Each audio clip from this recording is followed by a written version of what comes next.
الذين اصطفى أما بعد فأعوذ بالله من الشيطان الرجيم بسم الله الرحمن الرحيم إن الأرض لله اللهم صل على سيدنا ومولانا محمد وعلى آل سيدنا ومولانا محمد وبارك وسلم۔ حضرت موسیٰ علیہ السلام نے بنی اسرائیل جو کہ فرعون کے ظلموں کا شکار تھے، ان سے فرمایا کہ دیکھو اس زمین کا مالک اللہ ہے، ان الارض للہ، کائنات کی طرح اس زمین کا مالک بھی اللہ ہے اور جس کو چاہتا ہے اس کا وارث بناتا ہے، لیکن بالآخر اچھا انجام متقین ہی کے لیے ہے۔ چنانچہ بنی اسرائیل کو جب پیاس لگی اور پانی کی بڑی ضرورت پڑی، جو انسانی زندگی کے لیے بہت بنیادی حیثیت والی نعمت ہے، تو موسیٰ علیہ السلام سے اپنی اس ضرورت کا اظہار کیا۔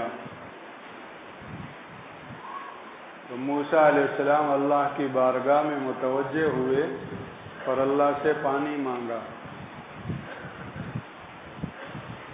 قرآن مجید میں رسول اللہ صلی اللہ علیہ وسلم کو فرمایا کہ پیغمبر وہ وقت یاد کرو جب موسیٰ علیہ السلام نے اپنی قوم کے لیے اللہ سے پانی مانگا تو اللہ نے ان کے لیے پانی کا انتظام کیا۔ وَإِذِ اسْتَسْقَىٰ مُوسَىٰ لِقَوْمِهِ فَقُلْنَا اضْرِب بِّعَصَاكَ الْحَجَرَ فَانبَجَسَتْ مِنْهُ اثْنَتَا عَشْرَةَ عَيْنًا۔ تو اللہ کی طرف سے حکم ہوا کہ موسیٰ پتھر پر لاٹھی مارو۔ پتھر پر لاٹھی ماری تو اس سے 12 چشمے پھوٹ پڑے۔ بنی اسرائیل کے بڑے بڑے 12 قبائل تھے۔ قد علم کل اناس مشربہم، ہر قبیلے نے اپنے اپنے چشمے کی پہچان کر لی۔ نظم و انتظام باقی رکھنے کے لیے ہر قبیلہ اپنے چشمے پر جائے اور پانی بھر لے۔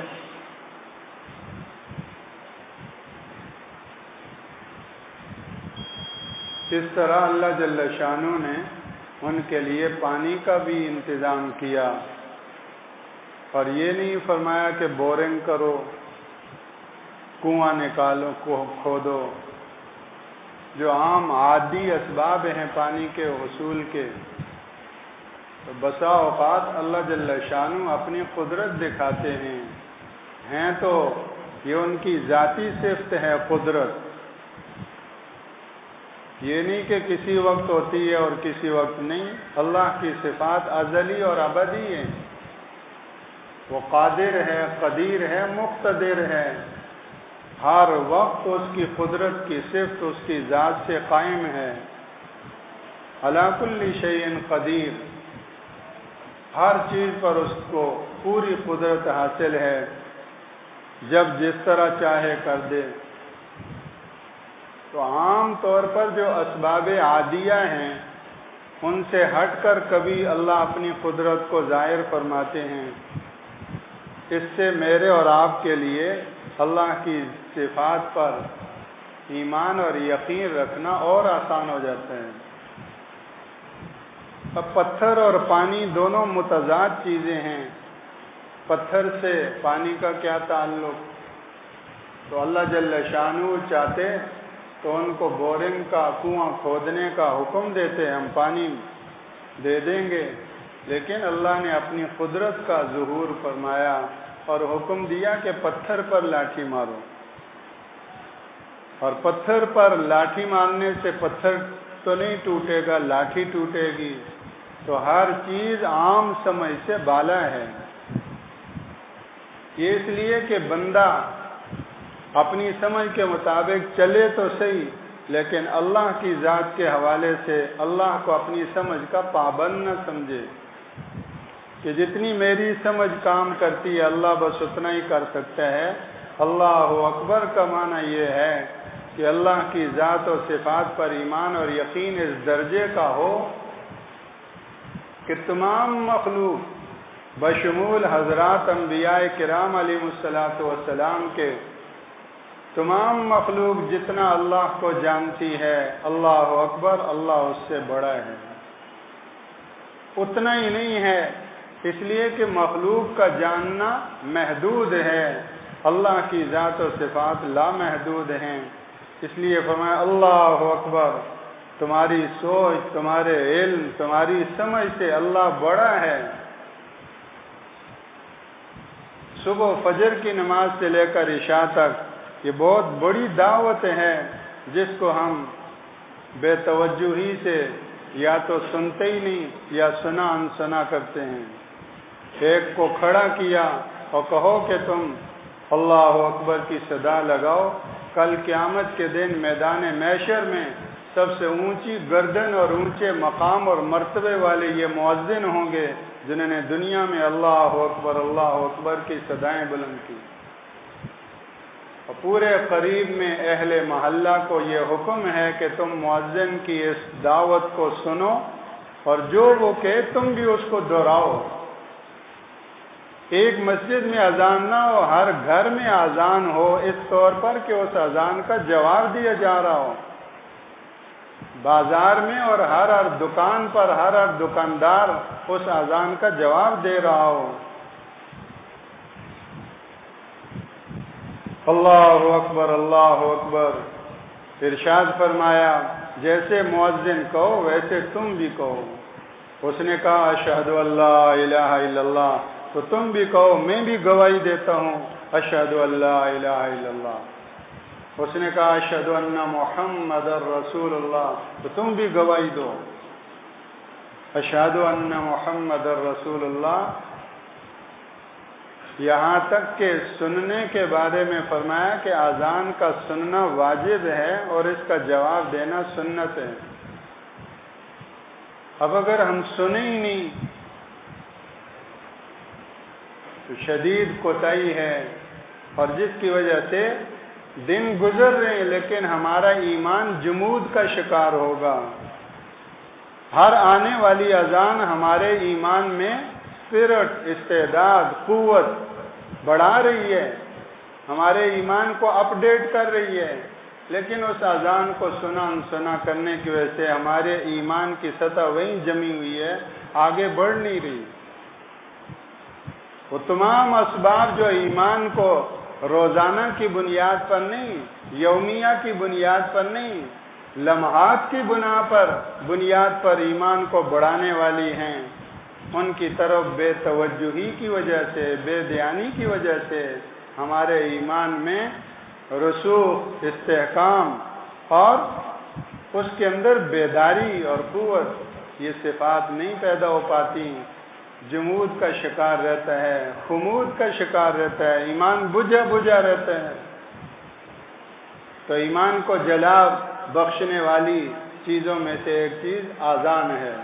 اس نے کہا حی علی الصلاۃ، تو تم کہو لا حول ولا قوت الا باللہ۔ کہا حی علی الفلاح، آ جاؤ کامیابی کی طرف، تو تم کہو لا حول ولا قوت الا باللہ۔ تو بھئی کسی گناہ سے رک جانا اور کسی فریضے پر، کسی نیکی پر، کسی اچھائی پر آ جانا، جم جانا، یہ تو توفیق الہی سے ہوگا۔ نماز کے لیے وہ آئے گا جس کو اللہ کی توفیق ہوئی۔ جو نماز کے لیے نہیں آیا تو نہ آنا اس کا عمل ہے، لیکن اس کے پیچھے اللہ کی ناراضگی کار فرما ہے، اللہ ناراض ہو گیا اس سے۔ اور پھر کہ اللہ اکبر، تو تم بھی کہو اللہ اکبر، اور لا الہ الا اللہ، تو تم بھی کہو لا الہ الا اللہ۔ آخر میں مزید اضافہ یہ کہ ایک مرتبہ درود شریف پڑھو، اللہم صلی علی محمد وعلی آل محمد، اور پھر یہ دعا مانگو، اللہم رب هذه الدعوة التامة۔ اس مکمل دعا کے اور اس مکمل دعوت کے رب اللہ، یہ پوری مکمل دعوت ہے۔ اللہم رب هذه الدعوة التامة، میری اور آپ کی دعوت ناقص ہوگی، لیکن یہ مؤذن نے جو دعوت دی ہے اس کو کوئی داعی نہیں سمجھتا اور اس کو کوئی دعوت نہیں سمجھتا۔ نتیجہ یہ کہ ہمارا اذان کے ساتھ وہ معاملہ ہے جو ہم دیکھ رہے ہیں۔ اگر اس کو داعی سمجھیں اور اس کو دعوت سمجھیں تو پھر کان لگا کر اس داعی کی دعوت کو ہم سنیں، اور اس سننے کے اثرات ضرور ظاہر ہوں گے۔ ایک ڈسپرین کی گولی کھائیں تو فائدہ ہوتا ہے، اس داعی کی اس پوری دعوت کو سنا فائدہ نہ ہو، یہ کیسے ہو سکتا ہے؟ تو آخر میں یہ دعا، اللہم رب هذه الدعوة التامة والصلاة القائمة، کھڑی ہونے والی نماز کے رب اللہ، اس دعوت تامہ کا رب بھی تو ہے اور اس صلاۃ قائمہ کا رب بھی تو ہے۔ آتی محمد الوسیلۃ والفضیلہ، محمد صلی اللہ علیہ وسلم کو وہ مقام قرب عطا فرما، وسیلے کا جو آپ کے لیے خاص ہے، وہ مقام محمود عطا فرما، ان کو مقام فضیلت عطا فرما کہ یہ اذان، یہ نماز، یہ سب کچھ انہی کی تو قربانیاں ہیں، انہی کے طفیل یہ دولت ہمیں ملی۔ براہ راست آسمانوں سے قرآن ہم پہ تو نہیں اترا، دین ہم پہ تو نہیں اترا، یہ ساری دولت ان کے طفیل ہمیں ملی۔ وَبَعَثْهُ مَقَامًا مَحْمُودًا الَّذِي وَعَدتَّ إِنَّكَ لَا تُخْلِفُ الْمِيعَادَ، فرمایا کہ جو ایسا کرے گا میری شفاعت اس کے لیے واجب اور لازم ہوگی۔ اور اقامت کے وقت اقامت کو اسی طرح سنیں۔ ہم تھوڑا سا سوچیں کہ کتنا بڑا غیبی نظام ہے، آدھ گھنٹہ، 20 منٹ، 15 منٹ، جیسے جتنا بھی وقت نماز سے پہلے اذان ہوئی، اتنی بڑی دعوت، پھر اس کے بعد وہ کافی تھی، لیکن اب اقامت ہو رہی ہے۔ اقامت بھی وہی ہے جو اذان ہے۔ جیسے حدیث میں آتا ہے کہ بین الاذانین صلاۃ، دو اذانوں کے درمیان نماز ہے، تو دو اذانوں سے مراد ایک وہ اذان اور دوسری اقامت، ان دونوں کے درمیان نماز یعنی سنتیں ہیں، کہیں سنتیں مؤکدہ ہیں اور کہیں سنتیں غیر مؤکدہ ہیں۔ تو اقامت میں بھی اب اقامت ہو رہی ہے، وہ باہر کے مجمع کے لیے دعوت تھی، باہر والوں کو بلایا گیا، اور جب حاضرین اب حاضر ہو گئے اور سارا مجمع آ گیا، اب اس مقامی حاضر شدہ مجمع کے لیے ہے اقامت۔ اللہ اکبر، اللہ اکبر۔ اس لیے اذان جو ہے باہر کے مائک میں اذان دی جاتی ہے۔ اب اگر اقامت بھی باہر کے مائک میں شروع ہو جائے تو یہ تو اقامت کی جو حیثیت ہے اس حیثیت سے تجاوز ہوگا۔ اقامت کی حیثیت اذان سے محدود ہے، اذان باہر کے مجمع کے لیے ہے، اس لیے اذان کے بارے میں سنت طریقہ یہ ہے کہ مسجد سے باہر ہو، الا یہ کہ کہیں مجبوری ہو، لیکن سنت طریقہ یہ ہے کہ اذان مسجد سے باہر ہو اور اقامت مسجد کے اندر ہو۔ تو اقامت کو بھی باہر کے مائک میں دینا، یہ گویا کہ آپ دوسری اذان شروع کر رہے ہیں۔ تو بہرحال اقامت جو حاضر شدہ مجمع ہے ان کے لیے ہے، تو کتنا ہمیں سنجیدہ کیا جا رہا ہے۔ اب نہ ہم نے اذان سنی توجہ سے اور اب اقامت ہو رہی ہے اور ہم آپس میں گپ شپ لگا رہے ہیں، تو ہم خود سوچیں ہماری نماز کا ستیہ ناش کس نے کیا؟ ہماری نماز کب بنے گی اور کیسے بنے گی؟ یہ تو سب یہ فکر مند کرنے کے، سنجیدہ بنانے کے اور اللہ کی بارگاہ میں عظمت کے ساتھ کھڑا ہونے کے بڑے بول ہیں اذان اور اقامت میں ایک چیز کا اضافہ ہے، قد قامت الصلاۃ، بھائیو نماز کھڑی ہو گئی۔ اور یہ چیز آدمی کو ہلا دے، نماز کھڑی ہو گئی، پھر دوبارہ قد قامت الصلاۃ، تو گویا ہمیں جیسے سانپ سونگھ جائے۔ سیدنا علی المرتضی رضی اللہ عنہ کرم اللہ وجہ، اذان سن کر ان کے چہرے کا رنگ بدل جاتا تھا کہ اب کس کی بارگاہ میں حاضری کا وقت آ گیا۔ تو اقامت کیسے سنتے ہوں گے، اب ان کی پھر نماز کیسی نماز ہوگی۔ تو موسیٰ علیہ السلام کو حکم ہوا کہ اس پتھر پہ لاٹھی مارو، پتھر سے اللہ نے 12 چشموں کو جاری کیا، بتا دیا کہ سارے کے سارے اسباب اللہ کے قبضہ قدرت میں ہے۔ پیغمبر بھی اللہ سے پانی مانگے گا، مانگنے والا پیغمبر ہوگا، دینے والا اللہ ہی ہے۔ پیغمبر بھی منگتے ہیں، داتا اللہ کی ذات ہے، اور سارے پیغمبروں نے اللہ کی پہچان کروائی اور اللہ سے جوڑا ہے اور اللہ کی ذات سے ہونے کا یقین بٹھایا ہے۔ بنی اسرائیل کے سامنے اللہ کی بارگاہ میں ہاتھ پھیلائے، اللہ نے ان کے لیے پانی کا انتظام کیا۔ قد علم کل اناس مشربہم کلوا واشربوا من رزق اللہ، حکم خداوندی ساتھ ساتھ یہ بھی آیا کہ کھاؤ اور پیو، اللہ کی عطا ہوئی نعمت ہے، اللہ کی دی ہوئی نعمتوں سے کھاؤ بھی اور پیو بھی۔ ولا تعثوا فی الارض مفسدین، اور زمین میں فساد نہ مچاؤ۔ اللہ کی ناراضگی کا ذریعہ فساد فی الارض ہے، زمین میں فساد مت مچاؤ۔ ہر گناہ درجہ بدرجہ فساد فی الارض ہے، جو جس موقع پر کوئی گناہ کر رہا ہے وہ زمین میں فساد کر رہا ہے، زمین کی درستگی کو خراب کر رہا ہے، زمین کے حالات اور احوال کو خراب کر رہا ہے۔ آپ دیکھیں کوئی پنکھے کو توڑ رہا ہے، آپ دیکھیں کوئی وائرنگ کاٹ رہا ہے، آپ دیکھیں کوئی بلاک توڑ رہا ہے، آپ دیکھیں کوئی پلستر اکھیڑ رہا ہے، تو یہ خراب کہلاتے ہیں سب کو، یہ کہ خراب کر رہا ہے۔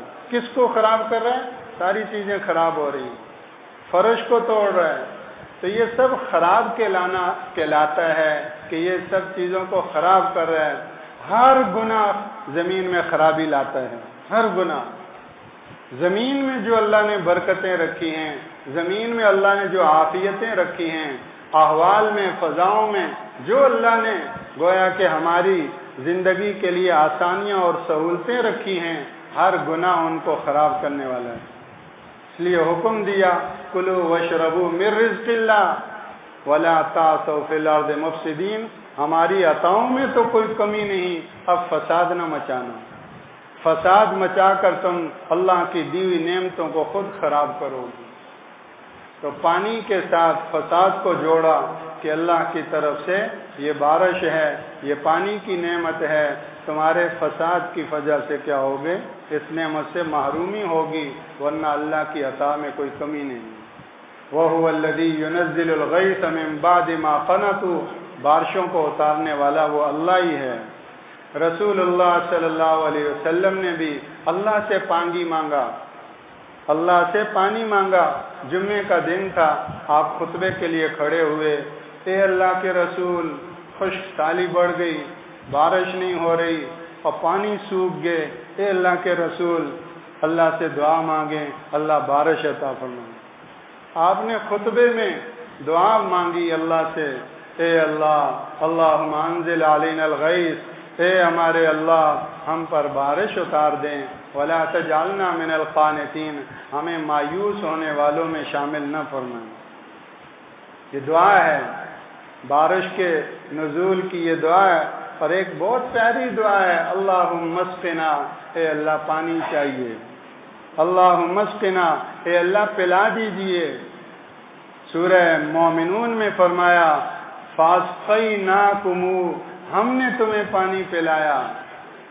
اللہ نے بارش برسائی اور فرمایا ہم نے بارش برسا کر فاسقیناکم، ہم نے تمہیں پانی پلایا۔ وَإِنَّ عَلَى ذَهَابٍ بِهِ لَقَادِرُونَ، اس پانی کو اوپر سے ہم نہ اتاریں اور اس پانی کو زمین سے ہم لے جائیں، غائب کریں، ہمیں اس پر پوری قدرت حاصل ہے۔ رسول اللہ صلی اللہ علیہ وسلم نے خطبے میں ہی مانگی اللہ سے دعا، تو حضرت صحابی کہتے ہیں، صحیح بخاری کی حدیث ہے، ہم جمعے کی نماز کے لیے تو صاف موسم میں آئے تھے، لیکن جمعے کی نماز سے فارغ ہو کر جب باہر گئے تو اتنا گھٹنے اتنے پانی سے گئے تھے۔ ایسی بارش برسائی اللہ نے، اور پھر وہ جمعے والے دن بارش، پھر ہفتے والے دن بارش، پھر اتوار، پیر، منگل، بدھ، جمعرات، اگلا جمعہ پھر آ گیا اور بارش اسی تسلسل کے ساتھ جاری ہے۔ جمعے کے دن اللہ کے رسول صلی اللہ علیہ وسلم خطبے کے لیے کھڑے ہوئے، وہی صحابی یا کوئی اور کھڑے ہوئے، اے اللہ کے رسول، گھر گر رہے ہیں اور جل تھل ہو گئی، ہر طرف اللہ سے دعا مانگیں بارش رک جائے۔ تو اللہ کے رسول صلی اللہ علیہ وسلم نے ہاتھ بلند کیے، اللہم حوالینا لا علینا، اللہم حوالینا، اے ہمارے اللہ، اس بارش کو ہمارے ارد گرد وادیوں میں پہنچا دے، ہم پر نہ برسا۔ حضرت انس رضی اللہ تعالیٰ عنہ فرماتے ہیں کہ ہم نے دیکھا جس طرح سر کے اوپر پگڑی ہوتی ہے، تاج ہوتا ہے، پگڑی ہوتی ہے، اس طرح مدینہ طیبہ کا گول اوپر مطلع صاف تھا، کوئی بادل نہیں، سب چھٹ گئے اور چاروں طرف بارش ہو رہی۔ تو موسیٰ علیہ السلام نے بھی اللہ سے مانگا، رسول اللہ صلی اللہ علیہ وسلم نے بھی اللہ سے مانگا، اور ہمیں بھی یہ تعلیم دی، اللہ سے مانگو۔ یہ ایک آیت ہے سورہ شورى کی، وَهُوَ الَّذِي يُنَزِّلُ الْغَيْثَ مِن بَعْدِ مَا قَنَطُوا وَيَنشُرُ الرَّحْمَةَ وَهُوَ الْوَلِيُّ الْحَمِيدُ، وہی ہے جو بارش کو اتارتا ہے اور اپنی رحمت کو پھیلا دیتا ہے، اور بعد اس کے کہ لوگ مایوس ہو چکے ہوتے ہیں، اور وہ بڑا دوستی والا اور بڑی محبت والا اور بڑی تعریفوں والا ہے۔ تو ہمیں بھی چاہیے ہم اللہ کی طرف متوجہ ہوں، اللہ سے رحمت کی بارش مانگیں۔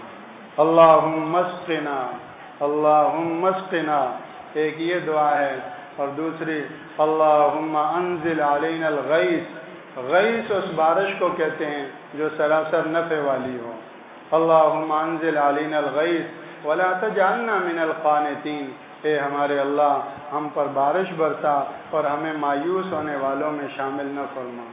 اور اس کے ساتھ ساتھ ہم اپنے انفرادی اور اجتماعی فساد، ظلم، گناہوں سے، منکرات سے توبہ کریں، استغفار کریں، کیونکہ ایسے ایسے گناہ کہ جو اللہ کی اس رحمت کو روک دیتے ہیں۔ فرمایا کہ اگر جانور نہ ہوتے، حشرات الارض، وہ بے زبان مخلوق نہ ہوتی، تو تم پر ایک قطرہ بارش کا نہ برستا۔ یہ اللہ ان جانوروں کی وجہ سے بارش کو برسا دیتے ہیں۔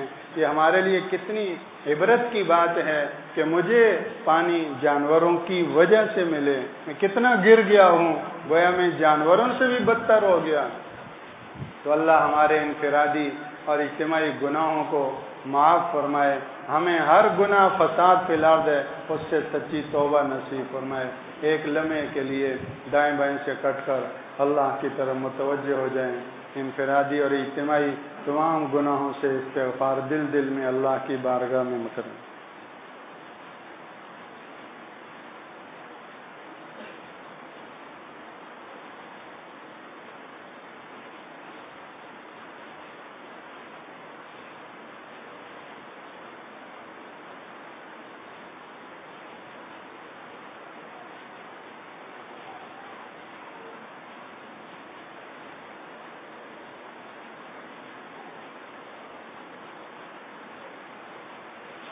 سبحانك اللهم وبحمدك نشهد أن لا إله إلا أنت نستغفرك